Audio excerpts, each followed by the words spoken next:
Olá, meu amigo, minha amiga, meu irmão, minha irmã, todos bem? Vamos continuar aqui com a leitura, certo? Então, estamos entrando aqui no capítulo 11 do livro de Marcos e ainda não tem nenhuma orientação para que alguém ficasse construindo igreja, templo, montando no fundo de garagem, colocando banco, púlpito, tendo ali um líder religioso dizendo que você deve fazer ou não deixa de fazer, trazer dízimo, oferta, pacto, se lançar. Não há nada disso. As orientações que nós estamos vendo até agora é o Cristo confrontando de frente o sistema religioso, dizendo que eles são hipócritas, né? E que o que ele pede que seus discípulos façam é que amem-se uns aos outros. Assim ele está anulando a lei de Moisés? Não. Aquele que quer ser discípulo de Cristo tem uma nova maneira de se comportar, ou uma outra maneira de se comportar. Aqueles que querem cumprir qualquer mandamento de Moisés, será discípulos de Moisés automaticamente, tá certo? Porque não dá para estar numa mesma frase a seguinte coisa: eu sou cristão e vou para o templo. Não tem como. Eu sou cristão, eu vou ser um dizimista. Não tem como. Tá certo? Vamos lá.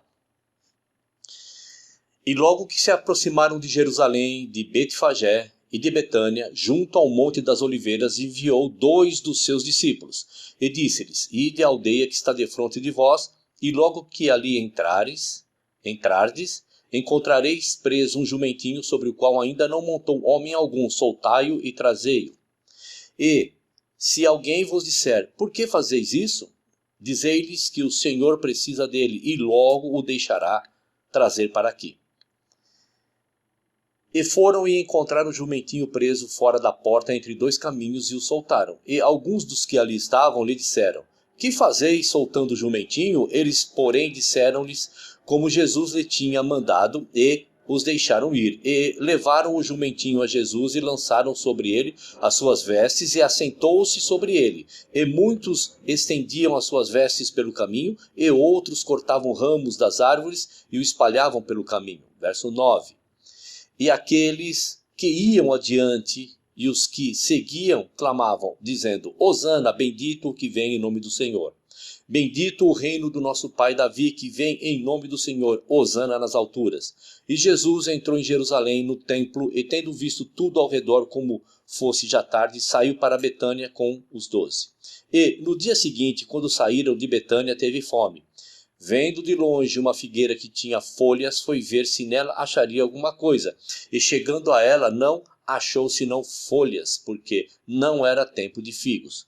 E Jesus, falando, disse à figueira: nunca mais coma alguém fruto de ti. E os seus discípulos ouviram isso. E vieram a Jerusalém, e Jesus, entrando no templo, começou a expulsar os que vendiam e compravam no templo, e derrubou as mesas dos cambistas e as cadeiras dos que vendiam pombas. E não consentiam que ninguém levasse algum vaso pelo templo. E os ensinava dizendo: não está escrito: a minha casa será chamada por todas as nações casa de oração, mas vós a tendes feito covil de ladrões. Mais um pouquinho, vou parar aqui, tá?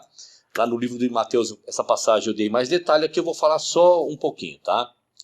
Vai ter o evangelho que vai explicar o que é isso, tá certo? Aqui nesse também ainda não menciona um fato que é realmente revelador o que o Cristo está querendo dizer. Não façam, né?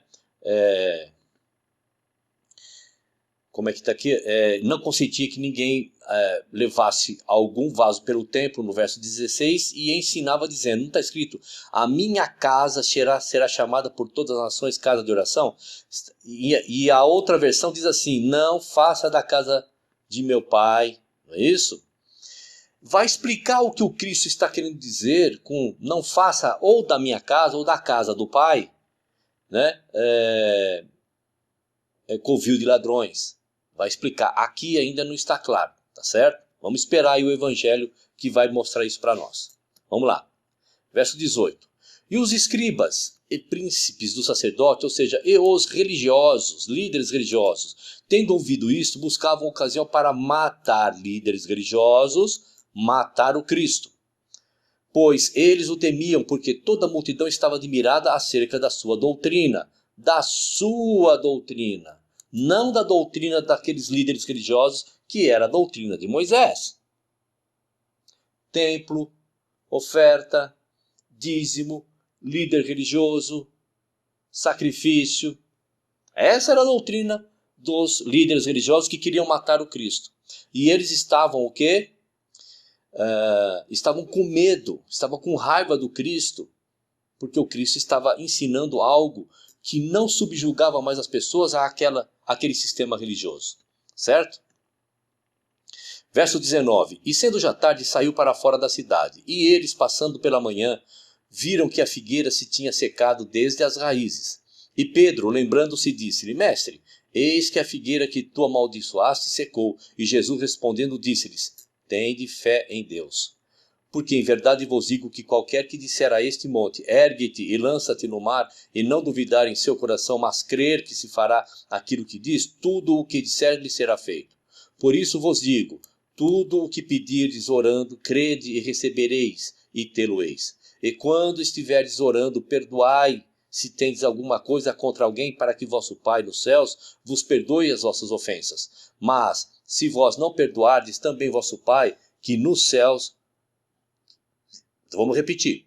Mas, se vós não perdoardes, também vosso Pai, que nos céus vos não perdoará as vossas ofensas. Deve ser aqui que está nos céus, tá certo? Verso 27.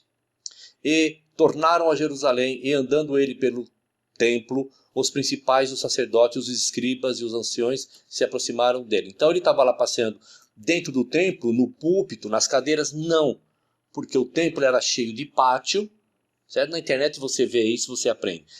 Repleto de pátio, e no centro era o local do sacrifício, que só entravam quem? Sacerdote e sumo sacerdote. Tá certo? Então, vamos lá. E tornaram a Jerusalém, o verso 27, e andando pelo templo, os principais, ou seja, os líderes religiosos, os principais sacerdotes, escribas e anciãos, se aproximaram dele. Para você entender melhor, quando encontrou Cristo andando pelo templo, vamos lá. Imagina lá a tua denominação onde você vai. Tem ali, né, a construção do prédio. Do lado não tem lá corredores, estacionamento, essas coisas todas? É disso que está falando, tá? Jesus estava dentro. Jesus estava ao redor, passeando ali ao redor, tá certo? Aí chegou os líderes religiosos, ou seja, os pastores, anciãos, presbíteros, bispo, apóstolo, diácono, tudo mais, né? Padre. Verso 28. Eles disseram: com que autoridade fazes tu essas coisas? Ou quem te deu autoridade para fazer essas coisas? Mas Jesus, respondendo-lhes: também eu vos perguntarei uma coisa e respondei-me, e então vos direi com qual autoridade faço essas coisas. O batismo de João era, ao verbo, era, passado. Ele não está dizendo o batismo de João é. O batismo de João era do céu ou dos homens? Respondei-me. Vamos parar um minutinho aqui. Já expliquei também lá no livro de Mateus, mas vamos passar um pouquinho por cima aqui. Se o batismo de João de jogar nas águas fosse do céu, ou seja, fosse uma ordem do Criador que os profetas anunciaram, o Cristo jamais perguntaria isso para os anciãos, porque o Cristo não é tonto. Senão os anciãos iam dizer aqui, tá vendo? Você não conhece da lei, porque está escrito, o profeta disse isso, isso, isso. Não está escrito em lugar nenhum isso. Isso não é ordem do Criador ficar se jogando na água. Isso é um ritual vindo de Babilônia. Você, se não sabe disso, aprende. O batismo de João tinha prazo de validade. João disse: eu hoje batizo vocês com água, mas virá aquele que vos batizará com fogo e espírito. A pergunta é: aquele que haveria de vir, que João anunciou, veio? Veio. E você se submete ou orienta alguém a se submeter ao batismo nas águas? Você está dizendo, ou pedindo para a pessoa dizer, quando ela se submete a esse batismo nas águas, dizendo: aquele a quem João dizia que haveria de vir, ainda não veio, por isso que eu me batizo no batismo de João. Tá? Mas aqui, o cerne o conceito é, se fosse dos céus, o Cristo jamais perguntaria isso. Mas vamos continuar, verso 31. E eles arrazoavam entre si, dizendo: se dissermos do céu, ele nos dirá, então por que não crestes? Certo? Se porém dissermos dos homens, tememos o povo, porque todos sustentavam que João verdadeiramente era profeta. E respondendo disseram a Jesus, não sabemos de onde que é o batismo. Olha só. Os legalistas, líderes religiosos da época do Cristo, disse, olha,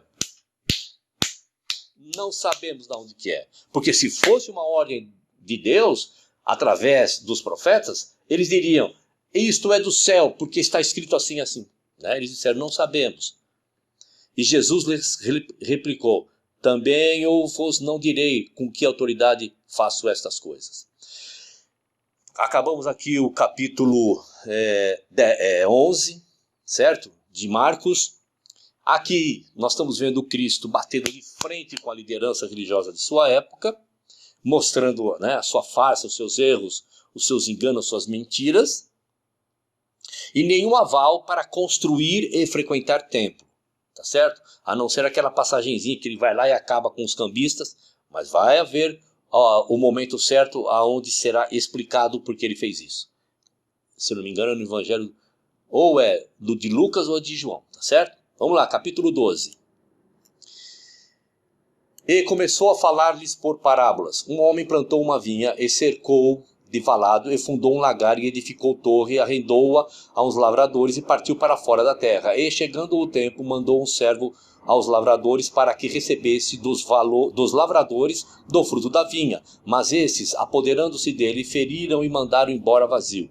E tornou a enviar-lhes outro servo, e eles, apedrejando-o, feriram na cabeça, e mandaram embora, tendo-o afrontado. Verso 5. E tornou a enviar-lhes outro, a este mataram, e a outros muitos, dos quais a uns feriram e a outros mataram. Tendo ele, pois, ainda um, seu filho amado enviou também a esses por derradeiro, dizendo, ao menos terão respeito ao meu filho. Mas aqueles lavradores disseram entre si, este é o herdeiro, vamos, matemo-o, e a herança será nossa. E, agarrando-o, mataram e lançaram fora da vinha. Que fará, pois, o senhor da vinha? Virá e destruirá os lavradores e dará a vinha a outros. Ainda não lestes esta escritura? A pedra que os edificadores rejeitaram, esta foi posta por cabeça de esquina. Isso foi feito pelo Senhor, e é coisa maravilhosa aos nossos olhos. Deixa eu só parar aqui no verso 11. Essa parábola da vinha aqui é o seguinte, quem são os lavradores? São os líderes religiosos, que mataram os profetas que foram enviados pelo pai. Aí o pai envia o filho, que faz a mesma coisa. Tá certo? Então veja que tudo que o Cristo tenta ensinar essas pessoas é que líderes religiosos não são coisas boas de se seguir. Tá certo? Verso 12. E buscavam prendê-lo, mas temiam a multidão, porque entendiam que contra eles dizia esta parábola. E deixando-o foram-se. Quem que foi ter com o Cristo? Os líderes religiosos. Nós vimos lá em cima. E quem que temia a multidão? Eles que entenderam que contra eles dizia esta parábola. Contra eles quem? Líderes religiosos. Verso 13. E enviaram-lhe alguns dos fariseus e dos herodianos, mais líderes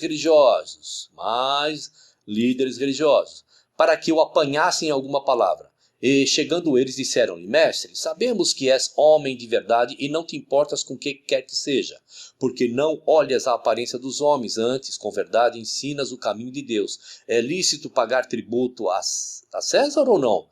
Pagaremos ou não pagaremos? Olha, veja, então Cristo está com uma nova doutrina, ou outra doutrina diferente daquela do templo, de todos aqueles rituais, aquela submissão, e agora eles querem inserir o que? Um levante, uma ideia de rebeldia contra o Estado de Roma.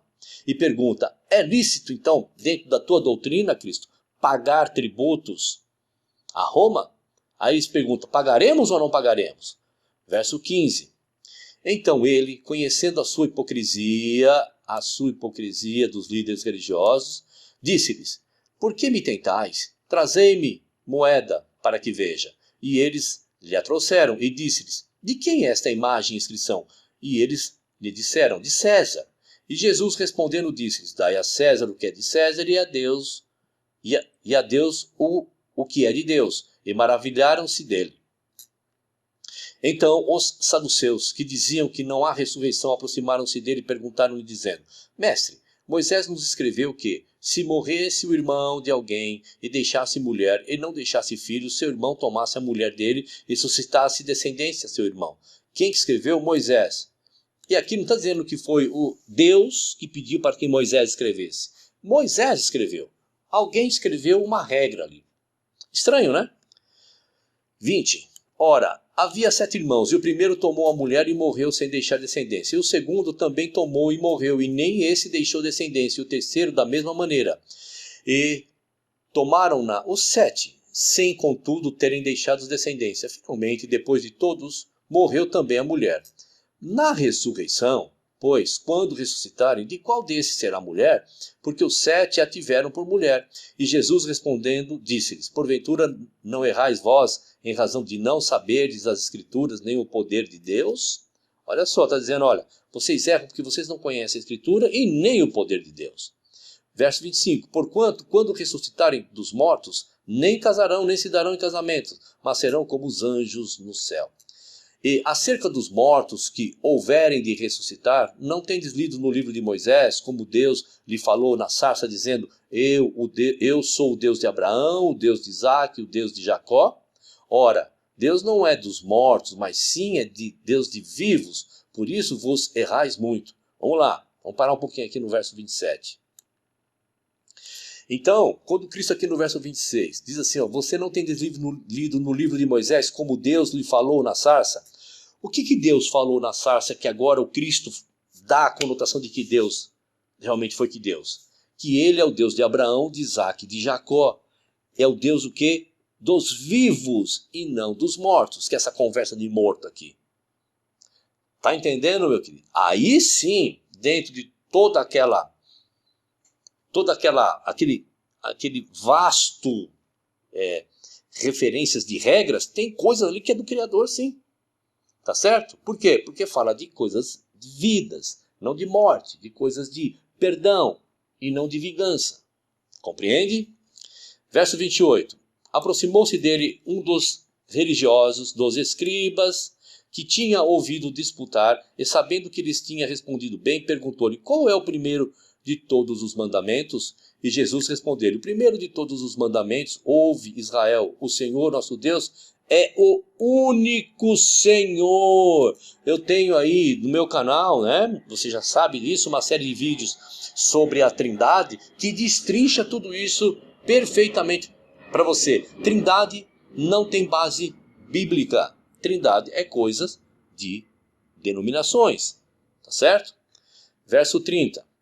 Amarás, pois, o Senhor teu Deus de todo o teu coração, de toda a tua alma, de todo o teu entendimento, de todas as tuas forças. Este é o primeiro mandamento. E o segundo, semelhante a este, amarás o teu próximo como a ti mesmo. Não há outro mandamento maior do que este.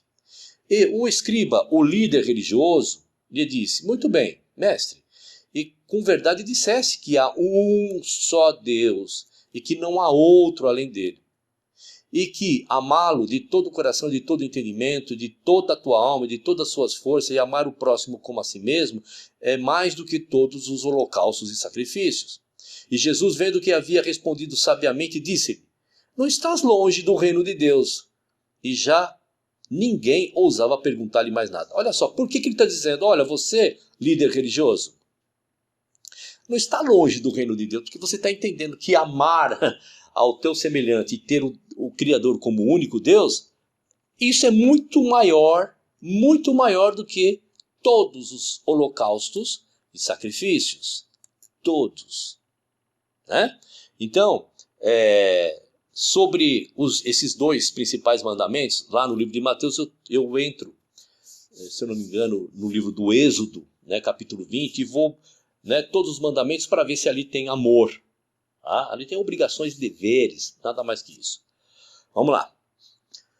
Então aqui você está percebendo que quando aquele líder religioso está dizendo que o amor ao semelhante e ter o Deus como único, ele está perto do reino de Deus, isso é maravilhoso. Isso discutindo um monte de coisa aí na sua cabeça. Tá certo? Verso 35. E falando Jesus, dizia ensinando no templo. Como que ele ensinava no templo? Lá no templo, por um acaso, ele estava dentro do templo, tinha gente sentada, e ele estava num púlpito, falando, agora vamos todos ficar de pé, agora vamos cantar um hino, agora vamos todos nos ajoelhar, abram a Bíblia no capítulo tal, livro tal, verso tal. É disso, vamos recolher ofertas e dízimo? Não. Ele estava ao redor do templo, ensinando algo que o templo não ensina. Ele estava confrontando, no bom sentido da palavra, o templo. Tudo aquilo que se ensinava, que os líderes religiosos ensinavam na lei, na Torá, que os pais também ensinavam aos seus filhos, Cristo estava mostrando uma outra coisa. E falando, Jesus dizia, ensinando no templo. Como dizem os escribas que o Cristo é filho de Davi, o próprio Davi disse pelo Espírito Santo, o Senhor disse ao meu Senhor, assenta-te à minha direita até que eu ponha os teus inimigos por escabelo dos teus pés. Pois Davi mesmo lhe chama Senhor, como é logo seu filho, e a grande multidão o ouvia de boa vontade. E ensinando-os dizia-lhes, guardai-vos dos escribas, guardai-vos dos líderes religiosos, que gostam de andar com vestes compridas e das saudações nas praças e das primeiras cadeiras nas sinagogas. Poderia estar aqui na sinagoga deles, você já viu em outras passagens. E dos primeiros assentos nas ceias, que devoram a casa das viúvas com pretexto de largas orações. Esses receberão mais grave condenação. Olha, devoram a casa das viúvas, ó. E, estando Jesus assentado defronte da arca do tesouro, observava a maneira como a multidão lançava o dinheiro na arca do tesouro, e muitos ricos depositavam muito. Vindo, porém, uma pobre viúva, depositou 2 pequenas moedas que valiam 5 réis. E, chamando os seus discípulos, disse-lhes, em verdade vos digo que esta pobre viúva depositou mais do que todos os que depositaram na arca do tesouro, porque todos depositaram do que lhes sobrava ou sobejava, mas esta, da sua pobreza, depositou tudo o que tinha, todo o seu sustento. Vamos parar aqui para finalizar, trazer mais uma visão minha aqui. Quando Cristo ele enaltece a atitude da viúva, não é porque a viúva levou dinheiro lá no gasofilácio ou na arca do tesouro. Não confunda a arca do tesouro com a arca do testemunho, tá? Ou a arca da aliança. Está falando ali onde as pessoas jogavam moedas lá dentro. Cristo enaltece o coração dessa senhora. Sabe por que ele enaltece o coração dessa senhora? Porque essa senhora, viúva e pobre, segundo a lei de Moisés, que aí eu posso dizer que é a lei do Criador, ou a nova lei do Cristo, ou outra lei do Cristo, ela que deveria ser sustentada pelo templo. Meu amigo. Ela que deveria ser sustentada com comida, dinheiro, roupa, porque assim dizia a lei. Mas ela, enganada, porque agora nessa altura dos acontecimentos, ela já não entendia mais que ela tinha que ser sustentada. Ela que tinha que sustentar o templo, e isto era uma mentira. E alguém corrigia essa senhora? Não. Os líderes religiosos corrigiam essa senhora? Não. O Cristo corrigiu essa senhora? Não. Os líderes religiosos, eu sei porque não corrigia. Agora, o Cristo não corrigiu essa senhora por quê? Primeiro, ele deixou que acontecesse isso para trazer o exemplo do coração dessa senhora, né? E segundo, qual é a esperança que essa senhora tinha? Naquele templo. Mas o Cristo, fisicamente falando, não tirou aquela esperança dela do templo, porque provavelmente ela era feliz daquele jeito. Está entendendo? Mas, com certeza, o Cristo sabia que o coração daquela mulher era melhor do que todos os outros que colocavam, e com certeza poderia herdar a salvação. Porque de tudo que ela tinha, mesmo sendo pobre, ela dava ali no gasofilácio. E tinha que ser ao contrário. Ela que deveria ser sustentada pelo templo, segundo a lei de Moisés. Entendeu? Dá um like, se inscreva, aciona o sino de uma maneira sonora para que quando tiver vídeo novo você seja avisado. Um abraço e até o próximo capítulo.